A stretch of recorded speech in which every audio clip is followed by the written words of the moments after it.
klik dekat indicators, pergi dekat invite only, pergi dekat bawah, cari Lami Trade BBBO level 4 OCO. Okay, lepas dah klik, dia akan keluar. Okay, dah jumpa. Okay, ada satu setting yang kita kena buat. Double klik dekat table ataupun mana-mana line nilai yang ada dekat dalam. Okay, lepas tu under style, tolong uncheck dekat threads on chart. Okay. Okay, dan ada satu benda setting yang sini.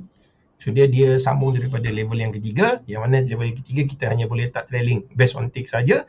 Yang ini kita boleh letak terus take profit level. Contoh nak ambil 50, kita akan klik 50. Okay. So dia akan keluar macam ni. Ingat je color hijau ni adalah take profit, untuk color biru ni adalah trailing stop. Okay, trailing stop ataupun stop loss.